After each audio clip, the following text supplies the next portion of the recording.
Kung sino man ang nag-imbento ng propeller roof cutter na ito ay talagang napakahusay. Makikita na ang mga boat propeller ay madalas nabubuhol sa mga lubid. Ang propeller roof cutter na ito ay nalulutas ang mga problemang ito dahil otomatikong hinihiwa ang mga lubid bago nila mabalot ang mga blades. Sa ilang rehiyon sa Japan, kumakain sila ng isdang tinatawag na Leucopsarion petersi. Ito ay maaaring kainin ng may soy sauce, hilaw na itlog, nori, seaweed, o chives. At ang kakaiba dito, kinakain nila ang mga ito ng buhay na kumikiliti sila habang dinadala mo ito sa iyong bibig.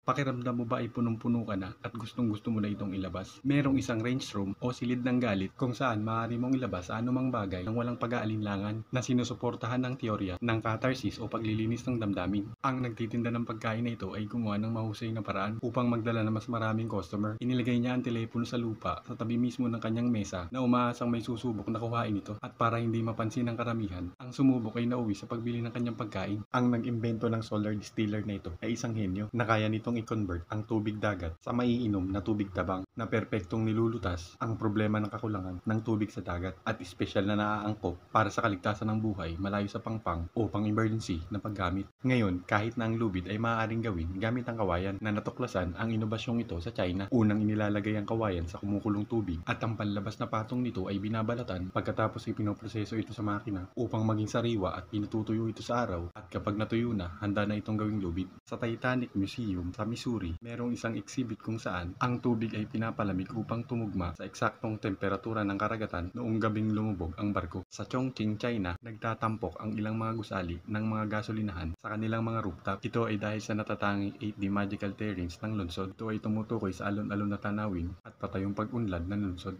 kung saan ang mga kalsada at gusali ay itinayo sa iba't ibang antas na ginagawa itong parang isang multidimensional na espasyo. Alam mo ba na ang mga sinaunang Romano ay gumagamit ng ihi para sa paglalaba? Sila ay nangungulekta ng ihi sa mga banga gamit ang ammonia nito upang linisin ang mga damit na ang hindi pangkaraniwan na kasanayan na ito ay nakakagulat na epektibo para sa pag-aalis ng mga mantsa. Alam mo ba kung bakit ang mga Japanese school backpack ay napakamahal? Ang dahilan kung bakit sila ay ginagawa mula sa higit sa 150 iba't ibang mga materyales at dumadaan sa higit sa 300 mga hakbang bago maging gawain kamay ng mga bihasang artisan. Ang taong ito ay literal na tinatawag na bell therapist dahil ang kanyang buong oras na trabaho ay sumusubok sa tono ng napakalaking sinaunang kampana ng simbahan na talagang mahalaga dahil ang ilan sa mga kampanang ito ay mas matanda kaysa sa buong bansa. Sa Japan, gumagamit sila ng mga rain chain o kusari toy bilang isang uri ng drainage lalo na para sa kanilang aesthetic appeal at sa pagpapatahimik ng tunog na nililikha nila at mas maliit na posibilidad na magbara ang mga ito kumpara sa mga tradisyonal na drainage. Bakit tinatatakan ng mga tao noon ang kanilang liham na may wax? Pagkatapos ay nilalagay ito sa mga sobre. Ito ay upang iwasan na buksan ito sa panahon ng paghahatid. Kapag ang wax seal ay natanggal, mapapansin agad ito ang tatanggap. Ito ay nag-aalok ng proteksyon para sa personal na privacy. Maaari ring gumawa ng natatanging seal para ma-verify ang pagkakakilanlan ng nagpadala.